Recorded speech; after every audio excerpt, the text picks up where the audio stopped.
yan na nga ang ulam natin is balbakwa. Yan, yun yung dish na parang sabaw pero ang most na ginagamit is yung balat ng baka. So ito na nga balbakwa. And hindi pwedeng walang sili para mas masarap.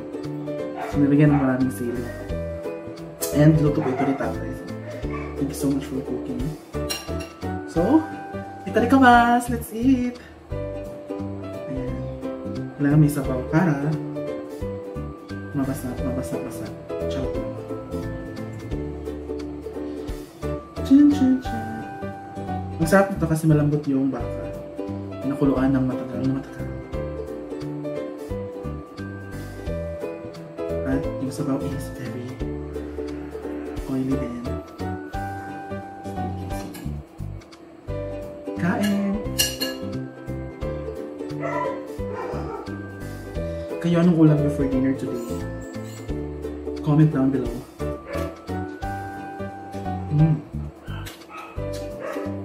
Sarap.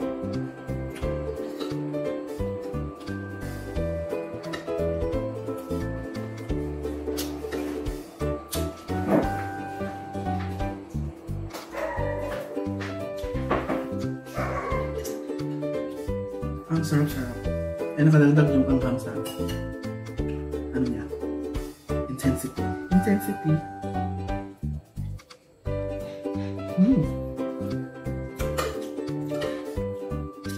Ano kayang masarap ipare sa ano? Sa balbakwa na parang dry na ulam. Siguro ano? Tuyo na isda na. Yung parang tilapia na tuyo, yung masarap siguro yung partner nito. Or ano ba? Masarap yung partner sa ano? Baba pa yung dry na ulam.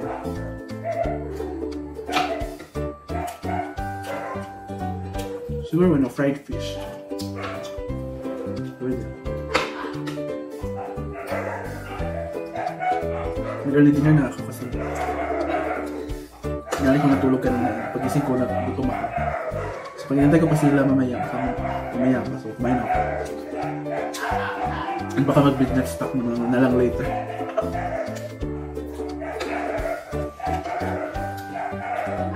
Ang sarap. Ang lambot ng ano. Kain!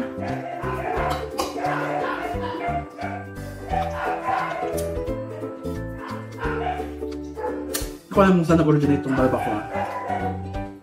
And I don't know if balbakwa din ang tawag sa Tagalog. I don't know.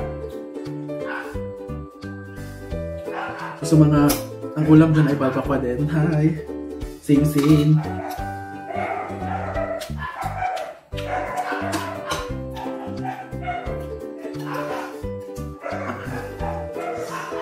Nakain ko pa yung sili.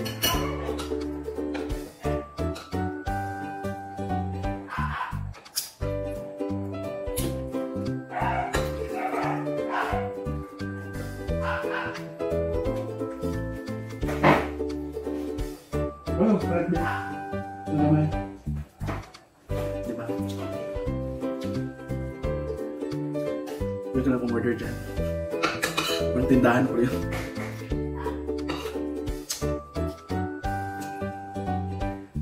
Meron palang ano dito. Ayan. Paksiw na tulingan, ito yung binibenta naming ulam. Yan nga, binibenta naming paksiw. And ayoko mang mainit kasi nagsasawa na ako.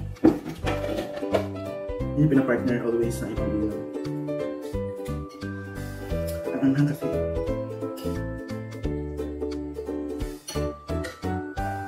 Pero maubos na.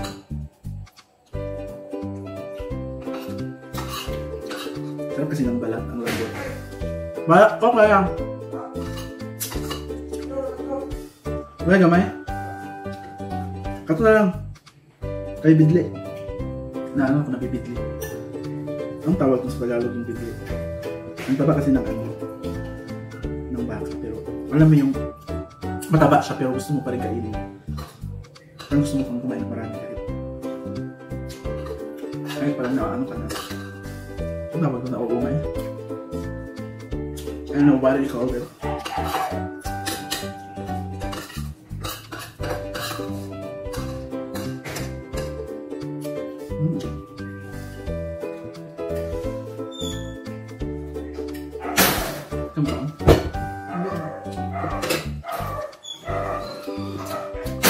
Sabi ng van. Siya ang mahang. Ganun yung pawis ko.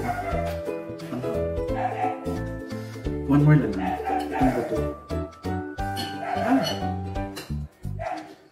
silip.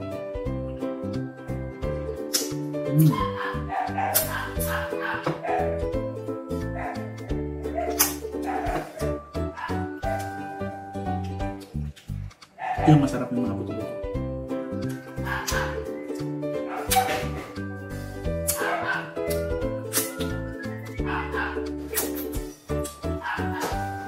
Ang baon? Ano? Ano ba? May kanong ba ito? At may kasama ako.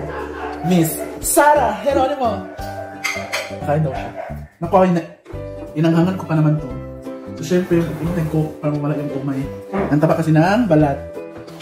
So, kain ka muna dyan, Miss Sarah.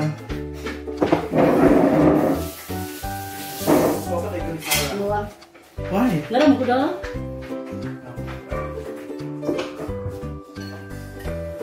Si Miss Sarah po ay isang dalagang Pilipina. Charot lang. Bakit mo sinusuot ng marble? Wala ito sa palay. Bakit? Tayo mo mag-marble. Gusto mo ba ng foreigner? Hindi ka mag-English. Ha? Hindi ka mag-English. Example, minum ko, ako ang foreigner. What is your name? Ha? Meron yung Jora yan. Oh, alam mo pala eh. Sabi mo hindi mo alam. Hindi ka balong tayo. What can you say about the continuous devastation? Ha? Bakit ba? Hindi ka balong. Hindi ko marunong English. Easy lang naman yung may translator na naman sa Google. Pwede ka mag-ano. Bigyan niya ng foreigner yung negro. Bakit? Ha? Kaya mo ang negro? Ha? Kaya daw niya. Kaya mo? Kakayanin ko. Paano? Go ka. Kapala. Negro or Americano? Ano naman? Ano mo? Luyak. Gayat daw, malambot daw. Negro din. Nagkabayo. Ha? Nagkabayo. Parang kabayo sa dito. Ha? Kaya mo naman yung ikaw pa. Tsaka maganda yun, wala ka nang ngipin dito para direksyon mo. Nagarap mo walang ngipin. Ano ba? Wala sangit? Hindi masangit? Sige, bakit nagkasakit ko sa yung marko. Nagkasakit ng kay... Pagtang-tang. Padayon na, sa ligay mo. Okay. Sakit daw tayo. Dalay marapin. O, tang-tang niyo mo, dayon pagka ikaw. Wala. Ano man? Hindi ka ganun makita sa inyo mga mark. Kapaw?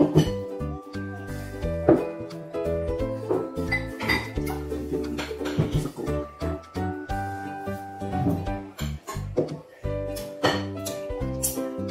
So yan, si Sarah kumakain pa. Yung iba, busog pa. Kasi nagkakape kanina. Diba? Masarap pa, Miss Sarah. Masarap. Bakit Sarah ang pangalan mo? Hindi ko alam. Ano ito pangalan mo, Julia? Julian. Julian? Julian? Parang hindi bagay sa'yo, Julian. Parang bagay sa'yo is Alora. Or Lorelai. So, thank you for watching. Ito sa pawis akong anghang kasi. Halang no? So, ayan.